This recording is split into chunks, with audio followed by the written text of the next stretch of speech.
Hello. सत्साई बहन जी। हाँ सच्चा है। जी बहन जी। हाँ जी। हाँ जी पवन भाई, मुझे थोड़ा सपने में आया सुबह। पवन परमात्मा है, जी गुरुदेव जी।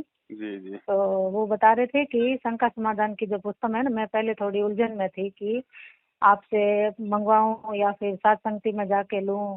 फिर सोच रही थी सात संगति में तो कहीं आना मेरा होता नहीं है, दूर दूर होती है सात संगतियाँ, आस पास कोई है नहीं भाई भगत। तो बहन ऐसे ही सोच रही थी बहुत दिनों से, आपको फोन भी लगा रही थी, फिर बाद में सोच रही, मैंने कहा नहीं क्या करूं क्या करूं। तो इसमें फिर परमात्मा सुबह आए और बोले कि तू शंका समाधान की जो पुस्तक है मंगा पवन भाई से, पवन दास से, ऐसे करके बोला। जी। और बोला कि शंका समाधान की जो पुस्तक है ना, खास करके वो तो हर सत्य के पास होनी ही चाहिए, हर घर में हो, हर कोई मंगवाओ इस पुस्तक को। जी। आने वाला समय जो है ना वो बहुत मतलब बहुत आगे ना विनाशकारी आने वाला, और राक्षस उतरने वाले हैं अब इस धरती पे। हम्म। हाँ तो ऐसे करके परमात्मा ने दर्शन दिए।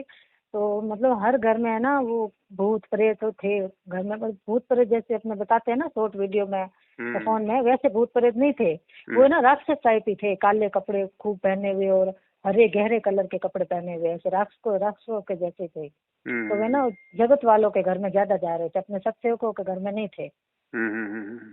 तो बहन है ना उनके घर आ जा रही थी, ऐसे गांव टाइप माहौल हो गया था, पूरे दूर दूर घर थे पास पास, जैसे अभी शहर का माहौल था ना ऐसा माहौल था ही नहीं। किसी घर में लाइटें नहीं थी और जाओ तो ऐसे दूर दूर घर थे। तो ऐसे बहन जा रही थी, अपनी मासी का घर है, जैसे मेरी बहन का है किसी का, तो उनके घर आना जाना तो होता ही है हमारा किसी किसी काम से। तो ऐसे जा रही थे, उनके घर में ना बहुत मतलब राक्षस हो गए थे, उनको परेशान कर रहे थे बहुत।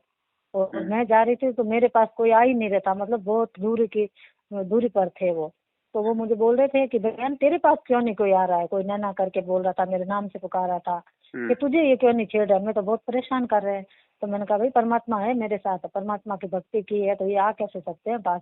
और मैं तो खुला हूँ, राक्षसों के जैसे बोल रही थी। मैंने कहा कोई मेरे पास नहीं आ सकता, मेरे परमात्मा हर वक्त मेरे साथ है। और मैं सुमरन तो मन में किए ही जा रही थी ऐसे हर वक्त। तो राक्षस ऐसे मतलब मुझे वो राक्षस जो है ना तो ऐसे थे। तो मैं बोल रही थी भाई ये क्यों कर रहे तुम लोगों को परेशान, तो आप नाम उपदेश लो, परमात्मा कैसे समझा रही थी। तो राक्षस मुझे ना ऐसे वो बोल भी रहे थे दूर दूर से कि आप है ना हम तुम्हारे बीच में नहीं आ रहे हैं, तो आप भी हमारे बीच में मत आओ, पंगा मत लो हमसे। तो वो मुझे ऐसे बोल रहे थे।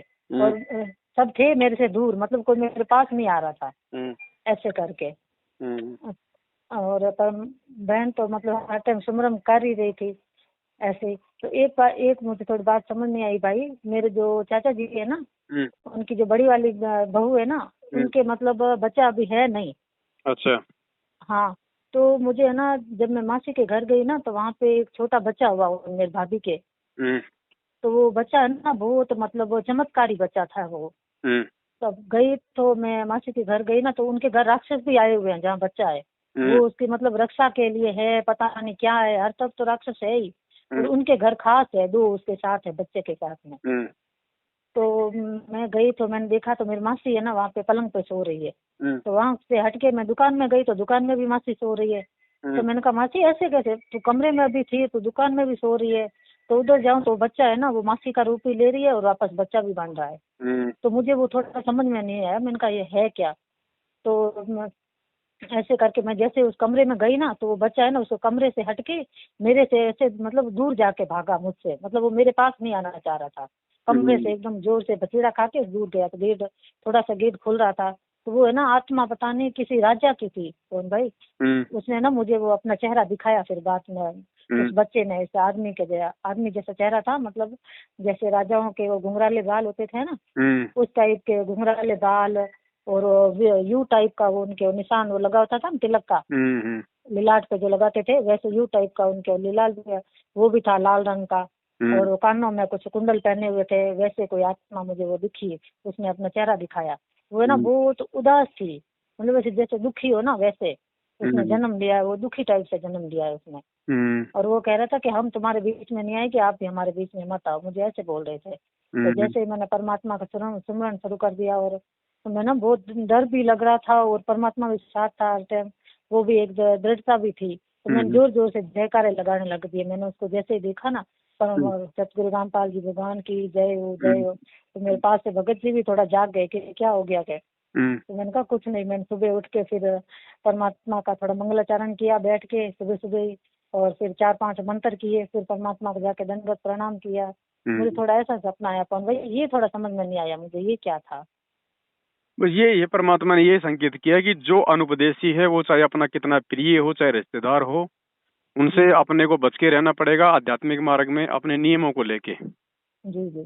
ठीक है, क्योंकि हर प्रकार से अब लोभ दिया जाएगा, प्रलोभन दिया जाएगा, स्वार्थ दिया जाएगा, डराया जाएगा, धमकाया जाएगा, क्योंकि काल चाहेगा कि किसी भी तरह से ये आत्मा एक बार मर्यादा तोड़ के मेरे पाले में आ जाए। अच्छा अच्छा। तो हमने किसी भी प्रकार से मतलब ना तो कोई प्रभावित होना है ना कोई मोहित होना है। जी जी। ठीक है ना, हमने अपने परमात्मा की भक्ति पे ध्यान देना है, मालिक को अपना सब कुछ अपने को समझना है। जी जी। तो परमात्मा ने बीच में मुझे बताया कि अब जो समय है ना, हाँ। इसमें अपने सुमरन और भक्ति मर्यादा को बहुत ज्यादा अब ध्यान देने का समय आ गया है। छोटी से छोटी मर्यादा को अब निभाओ, उसको छोटी से छोटी मर्यादा को ध्यान में रखो, और सुमरन तो छोड़ना ही नहीं है। अब सुमरन और मर्यादा ध्यान में रख लो, तुम सारे सच्चे हो। कैसे बोल रहे थे परमात्मा। दया मालिक की, सही बात है।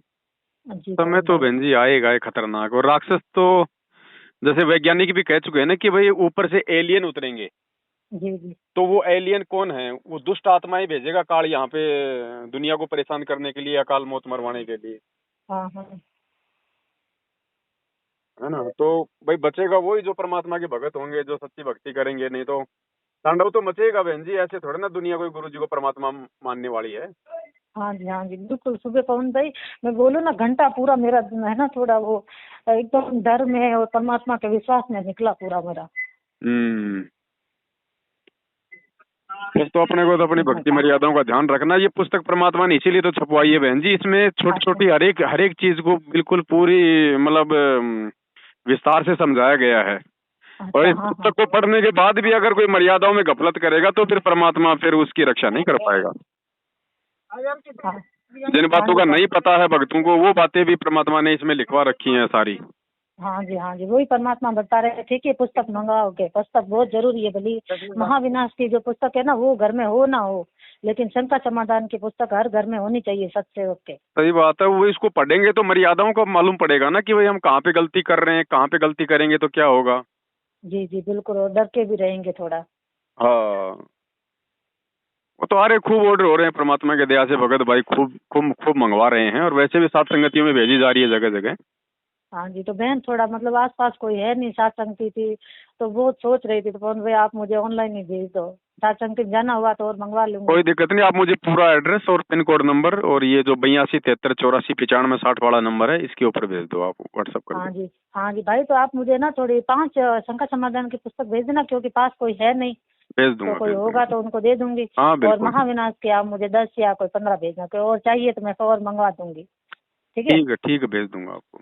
और है ना, मुझे एक भक्ति बोध की पुस्तक भेज देना।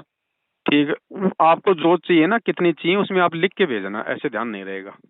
ठीक है। सत साई बहन जी।